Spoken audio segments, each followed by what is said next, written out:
lui faisant totalement confiance. Cela peut paraître comme un acte d'héroïsme de la part d'une mère qui sait qu'elle a plus confiance en Dieu et c'est pour cela qu'elle le fait et c'est pour le bien éternel de son enfant et de tous ses enfants. Nous sommes invités à faire confiance en Dieu et c'est ce que le Christ nous dit dans la page de l'Évangile à la lumière de cette parabole des talents qu'il nous donne de comprendre. Ce roi qui est allé en voyage ressemble fort bien à notre manière de penser que Dieu est souvent distant, qu'il est loin. Mais en même temps, nous savons que le Christ va aussi revenir. Et cette parabole peut se situer dans ce contexte pour nous amener à comprendre, à la lumière des talents que le roi a distribués à ses serviteurs, que nous aussi, nous avons reçu des talents. Et que quand le Christ reviendra, nous serons aussi appelés à rendre compte. Et c'est pour cela que cette parole doit retentir encore dans nos cœurs. Quand le roi dit, pendant mon voyage, faites de bonnes affaires. Dans d'autres traditions, on dit, faites-les fructifier. Et nous croyons que nous aussi, en nos diverses capacités, nous avons aussi reçu des dons, des talents. Nous avons reçu les dons de l'Esprit Saint. Nous avons reçu bien d'autres dons de la part de Dieu. Et ces dons, nous les utilisons pour nous-mêmes, mais mieux, nous les utilisons pour faire favoriser et promouvoir les intérêts du règne de Dieu.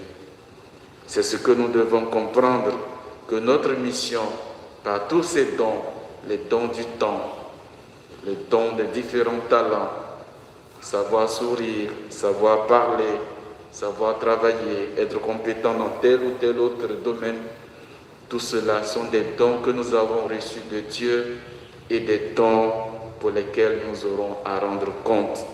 Car le Christ nous attend d'être dignes de cette confiance que Dieu a mise en nous confiant tous ses talents. Ce que nous devons, frères et sœurs, inviter, c'est 3 choses que nous devons éviter. L'indifférence, l'irresponsabilité et la négligence. Ce sont un peu ces 3 comportements qui sont vus dans le comportement du 3e serviteur. Au lieu de faire fructifier les talents reçus de son maître du roi, est venu plutôt accuser le roi d'être exigeant.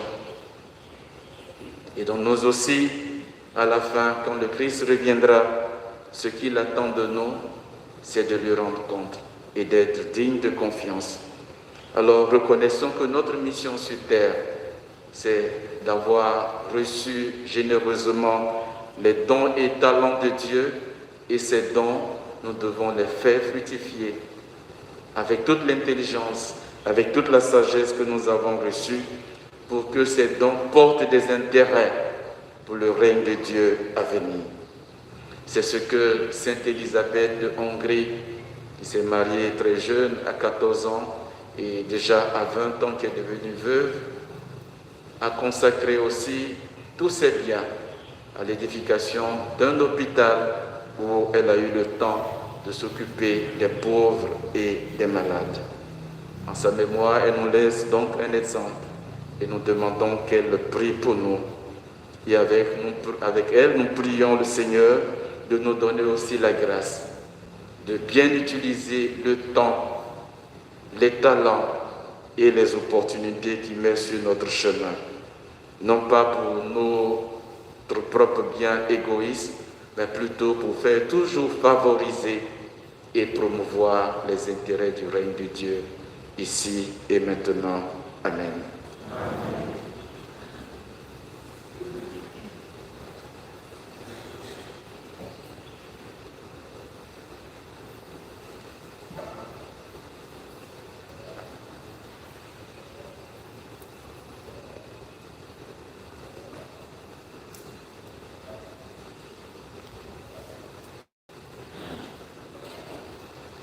Seigneur,